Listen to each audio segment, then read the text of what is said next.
Sup guys? The Ian Anniversary event is currently underway, and I'm here to bring you all the correct ticks about the new ships. If you haven't seen the data mine already, I've left the link in the description so you can check them out for yourself. Okay, let's get right into it.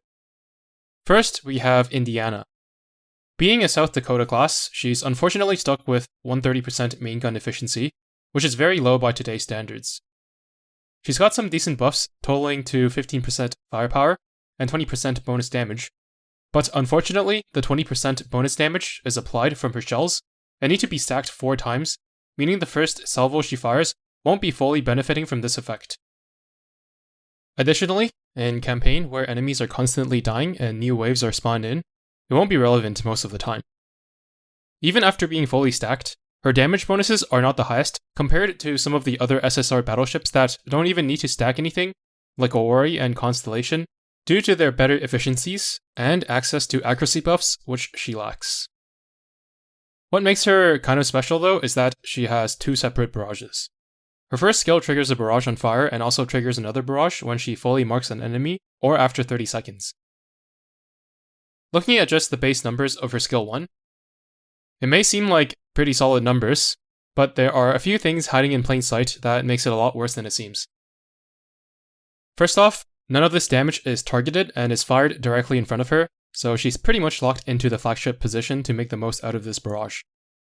Additionally, all of it is straight shelling that is stopped by any kind of shield. Thanks to Nagami, we can already see what the barrages of the new ships look like in-game.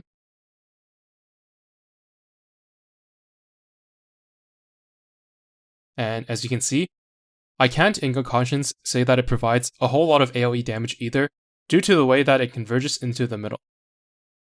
Her second barrage on paper looks quite weak, firing just 1 shell with 180 base damage, but it actually fires 3 times, pretty much guaranteed, so you need to multiply it by 3 to get its actual damage. It's not super strong either, but this barrage will likely contribute just as much if not more compared to her first skill, despite having less than 1/10 of the damage on paper. Although both the barrages are a bit lackluster, they are guaranteed and the combination of both of them could result in some decent damage, but I'm very skeptical of her first skill's barrage's performance. Overall, I don't think she'll be making any big waves in the landscape of SSR battleships. Next up is Pittsburgh, who despite what the datamine says actually has medium armor in game as of right now. She has decent stats but no damage buffs until she drops below 30% HP, and the shield she gains expires, so that'll probably be non-existent more than 90% of the time. She's also not particularly tanky either. Her skill 1 barrage actually has pretty decent DPS since it is guaranteed to activate every 10 seconds and is aimed, but it's not enough to necessarily put her above other heavy cruisers. The best part about her is that she guarantees armor break for all your battleships against enemies that are burned, which she can apply herself if it's a boss fight.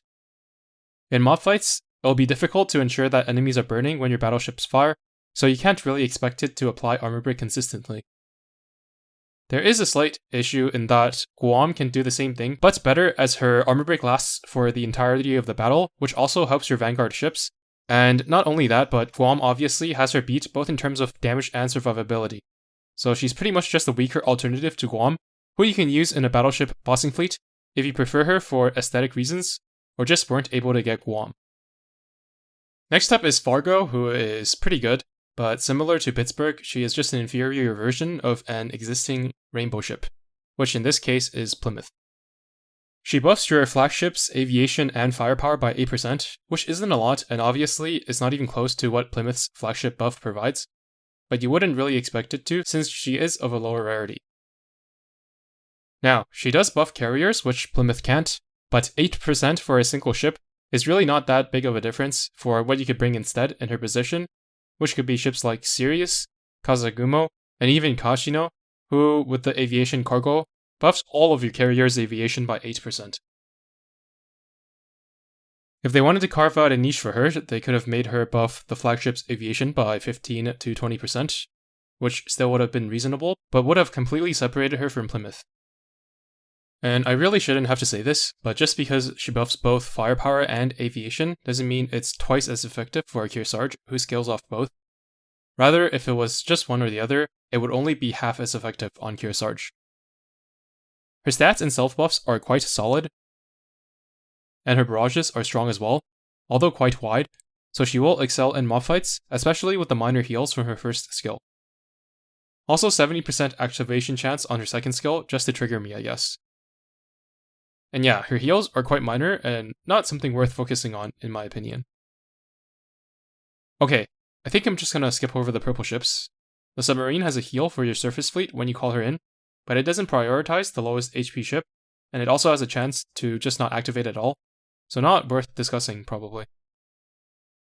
Okay, next let's talk about Aldrich's retrofit. With the special anti-submarine equipment that she gets, her anti-submarine is among the best, if not the best, but it's probably overkill for what is necessary right now. Her firepower was greatly increased, although it is still not impressive. And her gun efficiency being increased to 140%, that's nothing in the grand scheme of things, because she only has one gun mount and low firepower with nothing in her kit to boost it. Having 2 anti-air guns is also kind of wasted on her because of her low efficiencies and base stats, which the 25% bonus anti-air cannot make up for. Her AA is decent, but she is by no means an AA carry.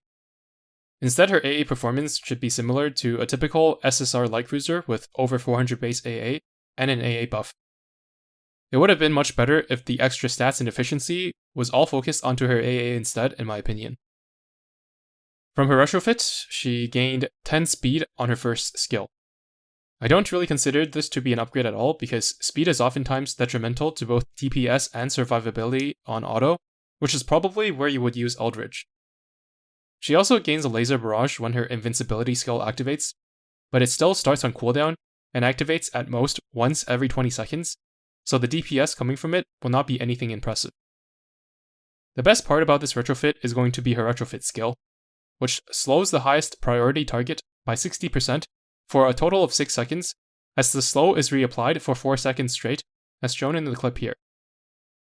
This is similar to Northampton 2, but it works with any flagship, although its usefulness is questionable in the age of Implacable and Nakimov. Her all-out assault is actually quite strong, but since she doesn't have the reduced shots perk for her MLB bonus, its DPS isn't going to be anything special. The fact that she gained extra main gun efficiency also encourages her to use an actual gun rather than sticking to the 76mm and going all in on the barrage, so that's just another reason why the main gun efficiency was wasted on her. In total, she is by no means a bad ship, excelling in anti-submarine warfare, setting up your main fleet with her slow, and still retains her original identity of protecting your vanguard as a whole, but 2 of those roles are not really needed at this point in time. I expect her damage to be underwhelming, so I'm a little disappointed seeing how she is one of the rare rainbow retrofits. I don't think there is any content where she will shine for a while, but I am open to being surprised. Next, I'll go over the PR6 phase simulations, which are very straightforward. All Flandre got was a slight bump to damage across the board on her barrage.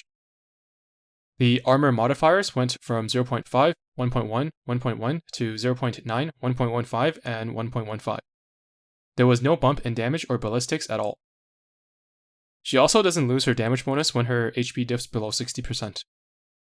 I haven't used her much, but I feel like she is blasting oriented with her single target focused barrage, and probably wasn't dropping below 60% anyway. This is probably one of the smallest phase simulation upgrades in recent memory, and doesn't really change anything at all. Next up is Felix, whose crit buffs now work against all enemies, not just enemies below 50%, and it also had its values increased slightly. I think this is a pretty strong buff for her because, unlike most crit buffs, I think hers works for all of her damage, including torps and barrages.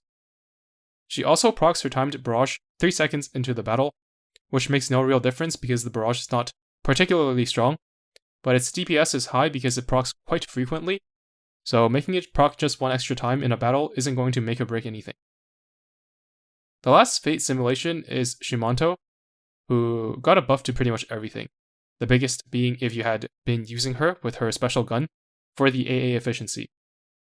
She can now take the Plymouth gun, for example, while maintaining that extra 30% AA efficiency, and gains another 15% main gun efficiency on top, so her main gun damage was effectively buffed twice, one time via the option to choose a better gun, and again from the extra efficiency.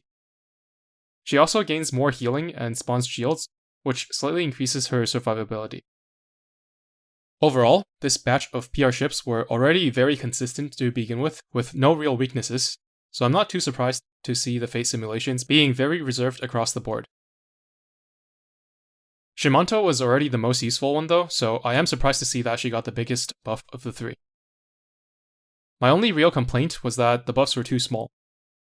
For example, Flandre's Barrage could have probably gotten a 30% boost to its base damage as well, without being particularly overpowered. Finally, we got this drone auxiliary, which can be equipped on destroyers for a bit of firepower, since destroyers don't have many options to choose from when it comes to firepower boosting auxiliaries. It's USS, so you can slap it on Laffy 2 or LMM Sumner to trigger their skills. That's about it. Anyway, hope you found the video helpful. Thanks for watching, and see you in the next video.